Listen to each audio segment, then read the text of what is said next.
நீடிய பொறுமை என்பதாக நம்ம ஆவியின் கனியிலே ஒரு குணாதிசயம் நீடிய பொறுமை. சில வசனத்தை வாசித்தா இது எவ்வளோ முக்கியம் என்பதை விளங்கி கொள்ள முடியும். இந்த பொறுமை, நீடிய பொறுமை என்பது கிறிஸ்தவ வாழ்க்கையில், இயேசுவை பின்பற்றக்கூடிய தேவ பிள்ளைகளுடைய வாழ்க்கையில் எவ்வளோ முக்கியமான ஒரு சுபாவம், குணம் என்பதை நம்ம உணர்ந்து கொள்ள வேண்டும். அதற்கு சில வசனத்தை வாசித்தால் நம்ம விளங்கி கொள்ளுவோம். யாக்கோபு 5ஆம் அதிகாரம் 7வது வசனத்தை வாசிக்கும்போது, இப்படி இருக்க சகோதரரே, கர்த்தர் வருமளவும் நீடிய பொறுமையாயிருங்கள் என்று சொல்லப்பட்ட. நீடிய பொறுமையாக இருங்க. பொறுமையாக இருந்தால் மட்டும் போதாது, நீடிய பொறுமையாக இருக்கணுமா. அங்கே வசனம் பொறுமை என்று சொல்லலை, நீடிய பொறுமை. அதான் அந்த ஆவியின் கனியினுடைய ஒரு சுபாவம் என்பதாய். யாக்கோபு 5ஆம் அதிகாரம் 11ஆம் வசனம் பாருங்கள். புதிய ஏற்பாட்டில் 316வது பக்கத்தில் யாக்கோபு 5:11 பாருங்கள். இதோ பொறுமையாக இருக்கிறவர்களை பாக்கியவான்கள் என்கிறோமே, யோபின் பொறுமை குறித்து கேள்விப்பட்டிருக்கிறீர்கள், கர்த்தருடைய செயலின் முடிவையும் கண்டிருக்கிறீர்கள். பார்த்தீங்களா, பொறுமையாக இருக்கிறவர்கள் பாக்கியவான்கள். நீங்கள் பொறுமையாக இருந்தீங்கன்னு வைங்களேன், ஆண்டவர் சொல்கிறாரு, நீங்கள் பாக்கியவான், நீ பாக்கியவதி மகளே, ஆண்டவர் சொல்கிறார், வசனம் சொல்லுகிறாரு. அப்போ பொறுமையாக இருக்கிறவங்க ஏமாளி கிடையாது. சில பேர் சொல்லுவாங்க, நீ இப்படி பொறுமை நீ போய்கிட்டே இருந்தேன்னா நீ ஏமாளி, எல்லோரும் உன் தலையில் மிளகா அரைச்சிருவாங்க, வீட்டுக்குள்ளேயே சொல்லுவாங்க. மருமகளை தூண்டி விடுறதுக்கு பக்கத்து வீட்டுக்காரங்க சொல்லிக் கொடுப்பாங்க, அல்ல மாமியாரை தூண்டி விட இன்னொரு மாமியார் சொல்லிக் கொடுப்பா. நீ இப்படி இருந்த உன் மருமகள் ஒன்று, அவ்வளோதான். என்ன பொறுமையாக இருக்கிற, நீ பொறுமையாக இருக்காத, கொஞ்சம் உன் வீரத்தை காட்டு, அப்போ தான் அடங்கி இருப்பா. அது மாதிரி கணவனை தூண்டுறது, மனைவியை தூண்டுறது, சகோதரர்களுக்குள்ளே தூண்டுவது, நீ இப்படியே பொறுமையாக போய்கிட்டு இருந்தால் அவ்வளோதான் அப்படின்னு சொல்லுவாங்க. ஆனால் ஆண்டவர் சொல்கிறாரு, நீ பொறுமையாக இருந்தால் பாக்கியவான் பாக்கியவதி, நீ ஏமாளி கிடையாது, நீ பொறுமையாரு, நீடிய பொறுமையாரு.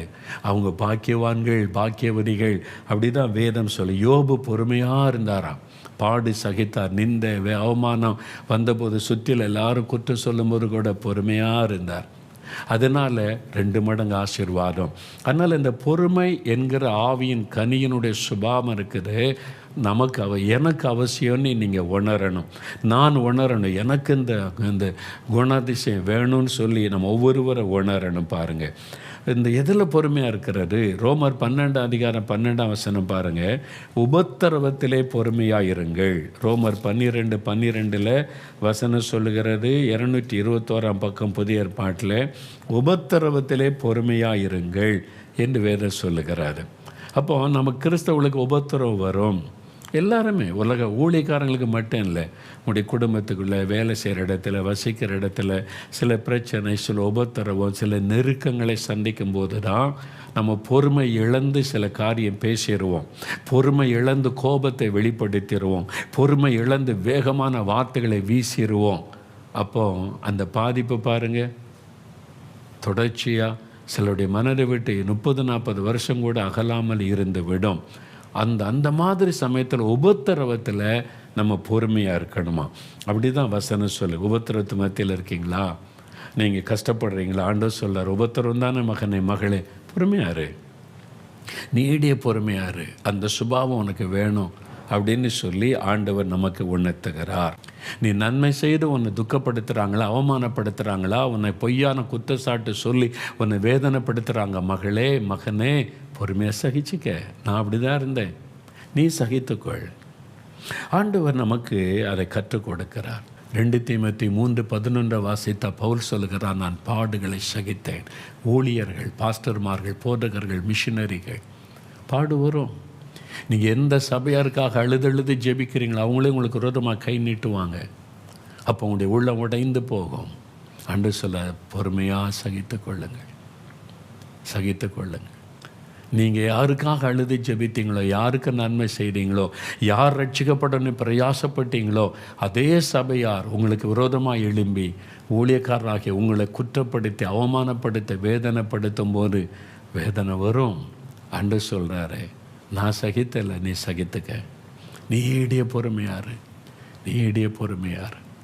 அந்த கனியை வெளிப்படுத்தி ஆண்டவர் சொல்லுகிறார். நீங்கள் பொறுமையாக இருந்தால் என்ன நடக்கும் தெரியுமா? நீதிமொழிகள் 25:15 சொல்லியிருக்கிறது, நீண்ட பொறுமையினால் பிரபுவையும் சம்மதிக்க பண்ணலாம். நீங்கள் பொறுமையாக இருந்துட்டிங்கன்னா பிரபுவை கூட சம்மதிக்க பண்ணலாமா? நீங்கள் வாய் எதிர்த்து பேசினீங்க, பிரச்சனை ஆயிரும். பொறுமையாக இருந்து பாருங்கள், அது உங்களை விரோதமாக எழும்புறவங்களுடைய மனதில் கூட ஒரு மாற்றம் வந்துவிடும். அதனால் அந்த நீடிய பொறுமையாக இருக்கிறதற்கு உங்களை அர்ப்பணித்து கொள்ள வேண்டியது அவசியம். இயேசுவை நினைத்து கொள்ளுங்க. பிசாசு பிடிச்சவன் ஏன்னு சொல்கிறாங்க, இயேசு பொறுமையாக இருந்தார். மென்டல் இயேசு கிறிஸ்து பைத்தியம்னு சொன்னாங்க, பொறுமையாக சகித்து கொண்டார். அபாண்டமான பழி சுமத்துறாங்க இயேசு மேலே, சொல்லாததை சொன்னதா, செய்யாத செய்ததாக எல்லாத்தையும் சகித்து கொண்டு நிற்கிறார். அவரை கண் முன்னால் நிறுத்தி கொள்ளுங்க. நீடிய பொறுமை உள்ளவளாக இருக்க நம்ம ஆண்டவர்கிட்ட ஒப்பு கொடுக்கணும். ஆண்டவரே, அந்த நீடிய பொறுமை எனக்கு தாங்க, உங்களை போல நான் நீடிய பொறுமை உள்ளவனா நான் இருக்கணும். அப்படி ஆண்டவர்கிட்ட கேட்குறீங்களா?